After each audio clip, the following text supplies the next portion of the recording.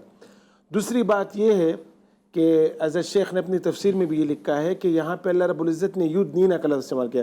یدنینا کا مطلب ہے گرا دینا، جھکا دینا، یعنی گویا کہ چادر کو اس طرح اپنی آنکھوں کے سامنے جھکا دینا کہ جسم کا جو چہرہ وہ نظر نہ آئے۔ اچھا، اسی حدیث کی تشریح میں حضرت عبداللہ ابن مسعود رضی اللہ عنہ کا قول ملتا ہے۔ حضرت عبداللہ ابن مسعود رضی اللہ عنہ نے فرمایا کہ جب یہ آیت نازل ہوئی تو اس آیت کے نزول کے بعد صحابیات جب پردہ کرتی تھی تو وہ ایک پلے سے اپنے چہرے کو چھپاتی تھی، صحیح۔ پھر قرآن مجید میں اللہ رب العزت نے فرمایا کہ وَإِذَا سَأَلْتُمُوهُنَّ مَتَاعًا فَاسْأَلُوهُنَّ مِنْ وَرَاءِ حِجَابٍ، کہ جب آپ کوئی چیز مانگو، کوئی بھی چیز، تو اس کو حجاب کے پس پردہ مانگو۔ اچھا، اور یہاں متاع نکرہ ہے، اور یہ عربی کا اصول ہے کہ نکرہ سے مراد جب کسی جگہ نکرہ تنوین کے ذریعے لایا جاتا ہے تو عموم مقصود ہے کہ کوئی چھوٹی سی چھوٹی چیز بھی مانگو، کوئی چھوٹی سی چھوٹی چیز کا بھی سوال کرو تو وہ بھی پس پردہ کرو، صحیح۔ اگر پردے میں چہرے کا پردہ داخل نہیں ہوتا تو اتنی قیودات لگانے کی ضرورت نہیں تھی۔ پھر حضرت عائشہ صدیقہ رضی اللہ عنہ کی ایک حدیث ہے، آپ رضی اللہ عنہ نے فرمایا کہ جب ہم حج کے لیے جاتی تھی، حج میں سفر کرنے کے لیے، اب حالت احرام میں ایسی پوزیشن ہوتی کہ ایک طرف حالت احرام کا تقاضا یہ تھا کہ چہرے کو سامنے رکھے، دوسری طرف جو ہے وہ پردے کا حکم تھا، اس حکم کا تقاضا کہ چہرے کو چھپا کے رکھے، تو ہم خواتین جو ہے وہ ماتھے پہ لکڑی جو ہے وہ اس طرح لٹکاتے تھے، اور جب ہم سفر کرتے سامنے کوئی نہیں ہوتا تو اپنے پردے کو اوپر رکھتے، اور جب سامنے کوئی مرد یا کوئی بھی اجنبی مرد یا کوئی قافلہ آتا تو ہم اس پردے کو جھکا دیتے۔ یعنی اس حد تک احتیاط، اس حد تک خیال رکھنا۔ ڈاکٹر صاحب ایک مختصر سے میں وقفہ لوں گا، آپ نے اس کی حد بتائی کہ اس حد تک، یعنی یار تقویٰ کا ایک خوبصورت سا اظہار ہے، اور تقاضا بھی تقویٰ کا یہی ہے کہ آپ اللہ تعالیٰ کے احکامات میں پابندی کریں، یہاں تک کہ معاشرے کو ایک معتدل معاشرہ کہا جائے، اور اصحاب رسول سے بہترین معاشرہ کون سا ہو سکتا ہے جب وہاں یہ احکامات ہیں، تو پھر ہمارے معاشرے میں کیا احکامات ہونے چاہیے، اس پہ بات کریں گے مزید۔ ایک مختصر سے وقفہ، الف لام میم میں آپ کا انتظار ہے۔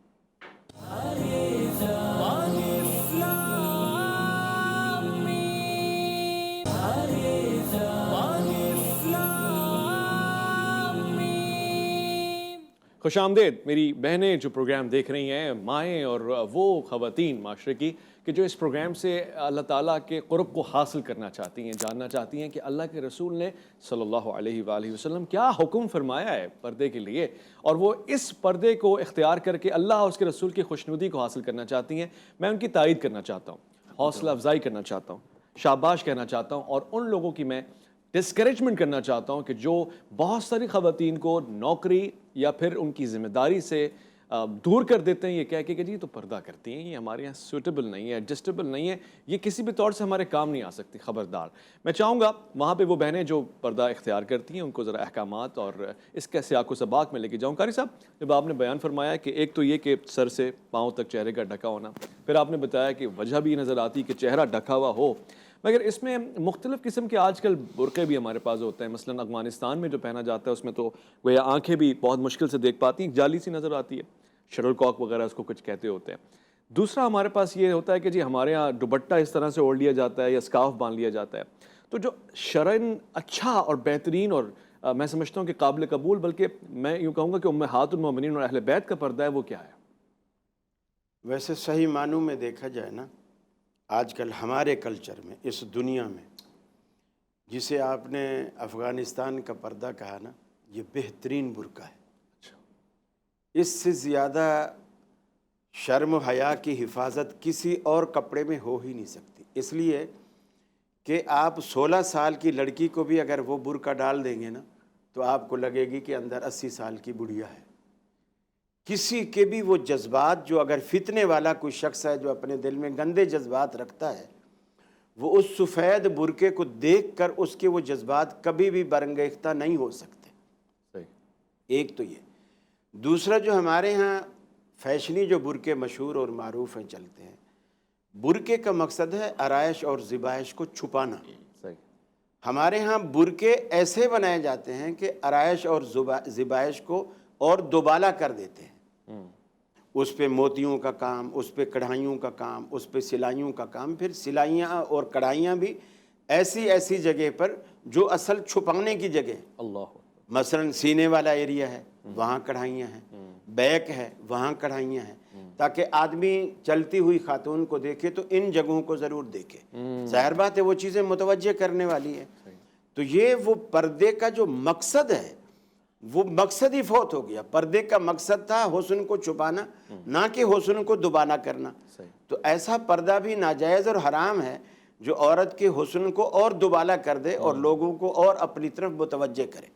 اور دوسری بات یہ ہے محترم ربانی صاحب کہ پردے کا سب سے بڑا فائدہ یہ ہے، آپ نے دنیا میں کبھی کبوتر پالے ہوں یا کبوتر دیکھے ہوں، ہاتھ میں لیے ہوں، تو آپ دیکھیں تو ان کی جو اوپر کی سطح ہے وہ آپ کو روکھی، کھردری اور سخت سی معلوم ہو، اچھا، اور پر اٹھا کر آپ نیچے سے دیکھیں نا، بڑا نرم، ریشم سے زیادہ نرم ان کے وہ بال ہوتے ہیں اور انتہائی شفاف سفید۔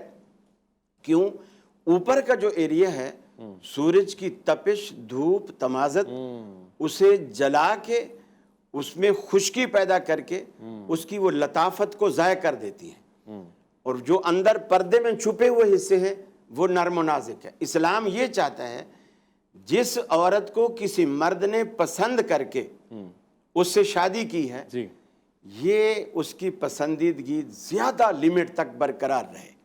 اگر وہ عورت چھپی رہے گی نا، اس کے حسن کو سورج کی دھوپ نہیں جلائے گی۔ یہ کیوں آج کل ایسی کریمیں نکلی ہیں، یہ سن بلاک ہے جی، واہ واہ، اس لیے کہ دھوپ جلاتی ہے۔ آپ دیکھیں ہمارے جسم کے وہ حصے جو ہم کپڑوں کے اندر، لباس کے اندر چھپا کے رکھتے ہیں، انہیں دھوپ نہیں لگتی، وہ زیادہ صاف ہوتے ہیں نسبتاً ہاتھ، پاؤں اور فیس کے ان ایریاز کے جو ہمیشہ دھوپ کے سامنے رہتے ہیں۔ سبحان اللہ۔ تو اسلام کی ایک یہ بھی حکمت ہے کہ جب وہ حسن میں کمی نہیں آئے گی واہ واہ واہ، تو محبت میں بھی انشاءاللہ کمی نہیں آئے گی۔ بہت اچھے جی، اور اسلام رشتے برقرار رکھنا چاہتا ہے، اور خواتین کو بھی چاہیے کہ اسلامی ان اصولوں کو، ان فارمولوں کو جو آپ کے گھر بسانے کے لیے مقرر کیے گئے ہیں انہیں اختیار کریں، تاکہ آپ کا گھر سدا بسر ہے اور آپ خوبصورت اور جوان رہیں ہمیشہ۔ بالکل سب شباب آپ کے چہرے پہ اپنے اس خاوند یا محرم کے لیے جس کے لیے آپ ہیں، کیونکہ بیوٹی جب چہرے کی ماند پڑے گی نا، جیسے کسی نے کہا نا کہ یا رب نگاہ ناز پہ لائسنس کیوں نہیں، یہ بھی تو قتل کرتی ہے تلوار کی طرح۔ نگاہوں کو، کیا خوبصورت سا خوبصورت شعر آپ نے، یا رب نگاہ ناز پہ لائسنس کیوں نہیں، یہ بھی تو قتل کرتی ہے تلوار کی طرح۔ کیا بات ہے۔ تو یہ تلوار آپ کی سدا دھار والی رہے، لیکن یہ ہمیشہ اپنے میاں کو ہی قتل کرتی رہے، آپ کسی اور کو اس سے قتل نہ کریں۔ واہ واہ، یعنی یہ جو زیب و سنگھار ہے یہ اس خاوند کے لیے ہو، زیادہ اچھا بھی ہے۔ اب بات میک اپ پہ بھی آ گئی ہے، تو ڈاکٹر صاحب میں آپ کی رائے لینا چاہتا ہوں، خواتین پہ میک اپ حرام ہے؟ میک اپ کر لیا کریں تو اس سے کیا نماز اور شرعی چیزوں پہ، واجبات پہ، فرائض پہ کوئی فرض کوئی ادھورا رہ جاتا ہے، مشکل ہے؟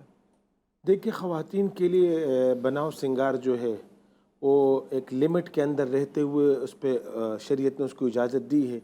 اس میں پہلی بات یہ کہ جو بھی بناؤ سنگار ہو وہ شوہر کے لیے ہو، کسی اور کے لیے نہ ہو، باہر کسی کے لیے نہ ہو۔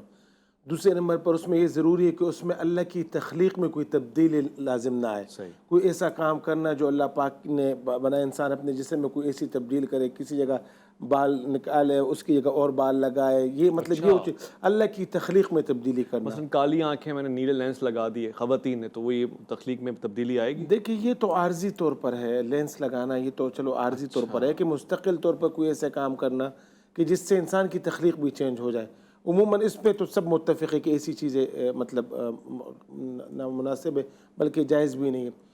تیسرے نمبر پر یہ کہ بیک اپ میں بعض ایسی چیزیں جو عبادت میں رکاوٹ کا ذریعہ بنتے ہیں، جیسے ناخنوں پہ ناخن پالش لگانا۔ اب ناخن پالش لگائیں گے تو وہاں وضو کا پانی نہیں پہنچے گا، وضو کا پانی نہیں پہنچے گا تو آپ کی وضو نہیں ہوگی تو نماز نہیں ہوگی۔ تو ان قیود کو ذہن میں رکھتے ہوئے، ان شروط و قیود کو ذہن میں رکھتے ہوئے صرف اپنے شوہر کے لیے اگر وہ بناؤ سنگار کرے، یہ تو نہ صرف کہ جائز ہے بلکہ مستحسن ہے، لیکن یہ ساری چیزیں ذہن میں ہونی چاہیے۔ اچھا، زبردست۔ ڈاکٹر صاحب یہ بھی ذرا بیان فرما دیں، ہمارے ہاں میک اپ میں خوشبو بھی آتی ہے، اب وہ عورت ظاہر بدبو سے بچنے کے لیے خوشبو لگائے اور اپنے خاوند کے لیے لگائے، ٹھیک ہے اس نے احادیث کا مطالعہ کیا ہوا ہے، نامحرم کے لیے نہیں لگا رہی، مگر اگر چلی گئی ہے بازار میں اور خوشبو نامحرم تک پہنچتی ہے تو اس سے کوئی فرق پڑتا ہے اس کے جی، دل میں؟ اس سے اتنا فرق پڑتا ہے کہ رسول اکرم صلی اللہ علیہ وسلم نے فرمایا جو اپنی خوشبو یا کسی بھی اس سے پازیب کی جھنکار سے یا خوشبو سے لوگوں کو اپنی طرف متوجہ کرتی ہے، آپ نے فرمایا وہی زانیتن وہی زانیتن وہی زانیت، 3 دفعہ فرمایا کہ وہ عورت زانیہ ہے، وہ زانیہ ہے، وہ زانیہ ہے۔ اسی طرح ایک روایت میں آپ نے فرمایا کہ العینان تزنیان، آنکھیں بھی زنا کرتی ہیں، کان فرمایا زنا کرتے ہیں، زبان زنا کرتی ہے۔ یہ جو اس طرح کی باتیں جو ہم مزے لے لے کے کرتے ہیں، مزے لے لے کے سنتے ہیں، اور ایسے مناظر ہم مزے لے لے کے دیکھتے ہیں، تو اصل میں اسلام جب کسی گناہ کو حرام قرار دیتا ہے تو صرف گناہ کو حرام قرار نہیں دیتا، اس گناہ کے ذرائع اور اسباب کو بھی حرام قرار دیتا ہے۔ یعنی ایک ہوتا ہے ایلوپیتھی علاج، صحیح، کہ آپ کو درد ہو رہا ہے، انہوں نے گولی دے دی اور آپ نے کھایا، وہ ٹھیک کچھ بھی نہیں ہوا، لیکن درد سن ہو گیا، آپ کو پتہ نہیں چلا۔ ایک علاج کرتے ہیں حکیم لوگ، وہ ہم بچپن میں کبھی پڑھا کرتے تھے کہ حکیم کے پاس بندہ ہے کہ پیٹ میں درد ہے، رات میں نے تھوڑی جلی ہوئی روٹی کھا لی تھی تو اس وجہ سے حکیم بجائے پیٹ کی گولی دینے کے سرما لے آیا، جو نظر کو تیز کرنے والا ہوتا ہے، اس کو سرما لگایا۔ صحیح، کہا میری آنکھوں میں نہیں، میرے تو پیٹ میں درد ہے۔ تو انہوں نے کہا میں اس لیے لگا رہا ہوں تاکہ آئندہ آپ روٹی دیکھ کے آئندہ آپ روٹی تو اسلام اس طرح کا علاج کرتا ہے کہ جس وجہ سے یہ برائی پیدا ہوئی ہے وہ وجہ بھی حرام ہے، اس کا سدباب کر دیا جائے۔ اس کا سدباب۔ بھائی بہت خوبصورت، مختصر سے وقفہ لینے کا وقت ہوا ہے، ہم لوٹ کر آئیں گے۔ آج کا پروگرام خواتین کا خاص ہے، اور وہ خواتین جو اللہ رب العزت اور اللہ کے رسول کی رضا کی خواہش مند ہیں اور چاہتی ہیں کہ شریعت کی پابندی کریں، حجاب کے بنیادی اصول، ضرورت اور پھر معاشرہ۔ لوٹ کر آئیں گے، الف لام میم میں آپ کا انتظار ہے۔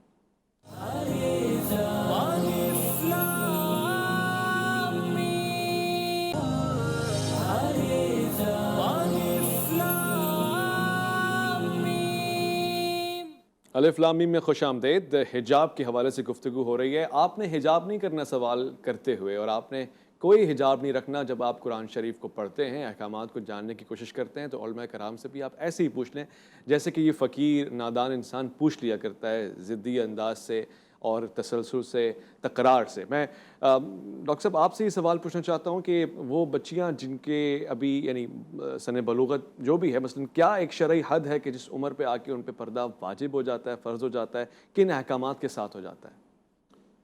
دیکھیے، جو پردے کے احکامات ہیں وہ عموماً عورت پہ جو بلوغت کی عمر ہے، سن بلوغت، اس سے شروع ہوتے ہیں۔ اچھا، اور پھر یہ جب تک بڑی عمر تک پہنچے، جس قرآن مجید میں فرمایا کہ واللہ یئسن من المحیض من نسائکم ان ارتبتم، یعنی یہ تو اگرچہ ایک عدت کی مدت بتائی گئی ہے اس خاتون کی جو کہ مایوس ہو چکی ہے حیض سے، ماہواری سے، ان چیزوں سے نا، یعنی اصل پردے کا آغاز اس وقت ہوتا ہے جب بلوغت ہو۔ اچھا، صحیح۔ اور پردے کی علت کیا ہے؟ یہ جو پردے کی عمر ہے اس کا تعلق پردے کی علت ہے۔ پردے کی علت قرآن نے جو فرمایا ہے کہ ذالک ازکی لہم، صحیح، کہ تاکہ یہ پاکی حاصل ہو۔ اور اسی طرح سورہ احزاب میں فرمایا کہ انما یرید اللہ لیذھب عنکم الرجس اہل البیت ویطہرکم تطہیرا، تاکہ اے اہل بیت، اللہ رب العزت چاہتے کہ تم سے گندگیوں کو دور رکھے۔ تو پردے کا اصل وجہ یہ ہے کہ گندگی دور ہو، فواحش دور ہو، فواحش کی روک تھام ہو۔ تو جہاں فواحش کا خطرہ ہو تو وہاں پردے کا حکم ہوگا۔ اب عموماً سن بلوغت میں ہی، یعنی جب اب اس میں بلوغت کی عمر میں بھی اختلاف ہے، کوئی 12 سال کہتے، کوئی کہتے کسی علامت سے، کوئی 10 سال کبھی کہہ رہے تھے خواتین کے حق میں۔ تو سن بلوغت کے آغاز سے تو پردہ لازم ہو جاتا ہے۔ اور پھر یہ اس میں تو صحیح طریقہ یہ کہ عمر بر کرے خواتین تا دم آخر۔ وہ حضرت فاطمہ الزہرا رضی اللہ عنہ کی وہ حدیث یاد ہے کہ مطلب اس کی خواہش تھی کہ میری تدفین بھی اس حالت میں ہو کہ میرے جنازے کو بھی غیر محرم کی نظر نہ لگے۔ تو اس میں صحیح طریقہ تو یہ ہے کہ اس حد تک ہو، آخری عمر تک ہو۔ صحیح۔ ہاں، اگر کوئی خاتون ایسی ہے بڑی عمر کی ہے، مطلب جو اولڈ ایج 80 سال 85 سال یہ اس ایج میں ہے، اگر اس کا بطور مثال راستے میں جا رہی ہے، اس کا چہرہ نظر آ رہا ہے، تو ایک ایسی خاتون، ایک ایسی ایج ہے کہ اس میں مطلب کسی کو اس کی طرف نظر اٹھتی نہیں ہے، مطلب یعنی وہاں کچھ فواحش کا خطرہ نہیں ہے، کچھ بد نظری کا خطرہ نہیں ہے، وہاں کسی حد تک گنجائش کچھ جگہوں میں تو الٹا ہے، آپ پوری جوانی ویسے ہی رہتے ہیں جیسے نہ ہونے کا حکم ہے، اور آخر میں آ کے چاہے مرد ہو یا خواتین، داڑھیاں بھی بڑی ہو جاتی ہیں اور نمازی پرہیزگار بھی ہوتے ہیں، خواتین بھی پردہ اس وقت شروع کرتی ہیں جب ان کی عمر کوئی 80-85 سال ہو جاتی ہے. یہ کوئی پسندیدہ شاید یہ المیہ ہے. مطلب ہم لوگ اگر حج کرتے وہ بھی بڑھاپے میں آپ کرتے نے ہیں. اپنے فیوچر کے لیے یہ بھی ہمیں بتا دیا کہ انشاءاللہ داڑھی بڑی ہو جائے گی. جی میں تو فیوچر جی انشاءاللہ. حضرت ہمارے ہاں یہ مسئلہ ہے، یہ ایک المیہ ہے. حج ہم اس وقت کرتے جب بڑھاپے میں آتے ہیں، ہمیں اللہ کے احکامات اس وقت یاد آ جاتے جب بڑھاپا آتا ہے. اسی طرح پردہ بھی، آپ کی بات صحیح ہے، جوان عورتیں گھر میں جوان لڑکیوں پردہ نہیں کرتی، بوڑھی خاتون پردہ کرتی ہے. تو صحیح طریقہ تو یہ کہ اصل عبادت تو جوانی کی عبادت ہے، اصل پردہ تو جوانی کا پردہ ہے، تاکہ برائیوں کی اور سب چیزوں کی روکتھام ہو. قاری صاحب نے جو درمیان میں ایک بات بتائی نا کہ اسلام کسی چیز کے جہاں برائی کی کوئی علت ہو اس علت کو بھی روکتا ہے. تو حقیقت میں یہ جو جوانی کا پردہ ہے یہ ایک ایسا پردہ ہے کہ اصل پردہ یہ ہے تاکہ برائی کی روکتھام ہو، فواحش کی روکتھام ہو، ساری چیزوں کی روکتھام ہو. اور یہاں پہ ایک بات بھی اٹھتی ہے، اور چونکہ میڈیا میں بہت سارے لوگ دیکھتے ہیں کہ ٹیلی ویژن کی مجبوری ہوتی ہے، خبر پڑھنی ہے تو بس وہ جیسا چہرہ ہے، چہرہ نہیں دکھے گا تو خبر کیسے جائے گی، تاثرات کیسے جائیں گے. بلکہ ایک تو بشور استاد ہیں، وہ تو کہتے ہیں کہ جب میں پڑھاتا ہوں تو مجھے تاثرات دیکھنے ہوتے ہیں کہ یہ سمجھ رہی ہے کہ نہیں سمجھ رہی ہے، تو چہرے پہ اس کے ایکسپریشنز پہ نگاہ پڑنا میری ضرورت ہے. تو میڈیا کے خواتین کے لیے آپ کی کیا نصیحت ہوگی؟ اور پھر وہ تو یہ بھی دلیل دیتی ہیں کہ جناب آدم علیہ السلام کے ساتھ جناب حوا کا تو ویسا پردہ نہیں تھا، برقع نہیں تھا. کیا وجہ ہے اور کس طرح سے سمجھایا جائے؟ دیکھیے، پہلی بات تو یہ ہے کہ رسول اکرم صلی اللہ علیہ وسلم سے بڑا دنیا میں کوئی معلم، کوئی استاذ نہیں ہے. آپ کبھی مردوں میں خطبہ دیتے عید کا، اور عورتیں بھی عیدگاہ میں آتی ہیں، ان کے لیے علیحدہ انتظام ہوتا. آپ بلال کو لے کر پھر عورتوں میں جا کر بھی خطبہ آپ دیتے.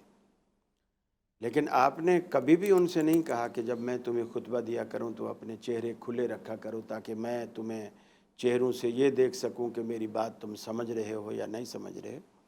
وہ پرکے میں بھی پتہ چل جاتا ہے کہ یہ متوجہ ہے ہماری طرف یا آپس میں سہیلیاں باتیں کر رہی ہیں، تو اس سے بھی اندازہ ہو جاتا ہے. یہ کوئی عذر معقول نہیں ہے کہ اس طرح ہم سوچیں. اور دوسری بات یہ ہے کہ اسلام نے پردے کے آغاز کا تو حکم دیا ہے کہ عورت جب اپنے مخصوص ایام میں آ جاتی ہے تو وہ اس کی بلوغت کی گھنٹی بج گئی. اچھا. وہ بالغ. مرد کے لیے یہ ہے کہ جب محتلم ہو، اور عورت کے لیے یہ ہے کہ جب وہ حائضہ ہو. اچھا. تو یہ اس کی بلوغت ہے. یہاں سے پردہ اس پر فرض ہو گیا. صحیح. آخری لیمٹ پھر نہیں ہے کہ آج کل تو دیکھیے نا، اگر ہم یہ شرط لگا دیں 80 سال 85 سال، حالانکہ حدیث میں یہ کہیں موجود نہیں، اگر ہم یہ شرط لگا بھی دیں تو آج کل جدید ٹیکنالوجی میں ایسی چیزیں آ گئی ہیں، اسکین کھنچوا کے اور وہ اس طرح بنا دیا جاتا ہے کہ جیسے وہ کبھی 18 سال میں تھی. اللہ، دھوکہ ہے یہ تو. اب ظاہر بات جو پیسے والے لوگ ہیں وہ ایسا کراتے ہیں. اب جن کو یہ نہیں پتا کہ یہ نانی تھی اور نانی سے اب یہ جو ہے پوتی بن گئی ہے، جن کو یہ نہیں ہے پتا، تو وہ تو وہی جذبات وہی خیالات رکھیں گے. تو اس لیے اسلام نے وہ چیز رکھی ہی نہیں. واہ واہ واہ. بس وہ پردہ جب شروع ہو گیا تو بس پردہ ہے. کیا بات ہے بھائی. نانی سے مراد کوئی خاص سیاسی جماعت نہیں، کوئی سیاسی بات نہیں. یہ کلیئر بھی ہو. نہیں ایسا نہیں. میں خود ووٹر ہوں، ایسی کوئی بات. اچھا. جی ہاں. زبردست. سبحان اللہ. تو دوسری بات یہ ہے کہ جب اس طرح کی پابندی اسلام نے نہیں لگائی تو یہ رعایتیں میرے خیال ہے ہمیں بھی نہیں دینی چاہیے. دوسری رہی کہ میڈیا وغیرہ پہ اس طرح کی چیزیں، تو کیا یہ ضروری ہے کہ خبریں پڑھنے کے لیے ایک عورت کا ہی انتخاب کیا جائے؟ لوگوں کی شیو کا جو اشتہار بلیڈ آتا ہے اس کے لیے بھی عورت کا انتخاب کیا جاتا ہے. اب بلیڈ کا عورت سے کیا تعلق ہے؟ اس کے لیے بھی یعنی عورت کا انتخاب کیا جاتا ہے اس پروڈکٹ کو بیچنے کے لیے. تو مقصد کہنے کا یہ ہے، یہ کہ فتنہ ہے جو دنیا میں پھیلایا جا رہا ہے، اور کہ اس کی وجہ سے لوگ ہمارے اشتہار کو دیکھیں گے. اس کی وجہ سے اشتہار کو دیکھیں گے. آپ وجہ ایسی پیدا کرو، آپ آدمی کو رکھو وہ خبریں پڑھے. اب لوگ خبریں سنیں گے. دیکھیں، جس کو خبریں سننی ہیں وہ سنیں گے. اب ہم بھی تو بیٹھے ہوئے بیان کر رہے ہیں نا.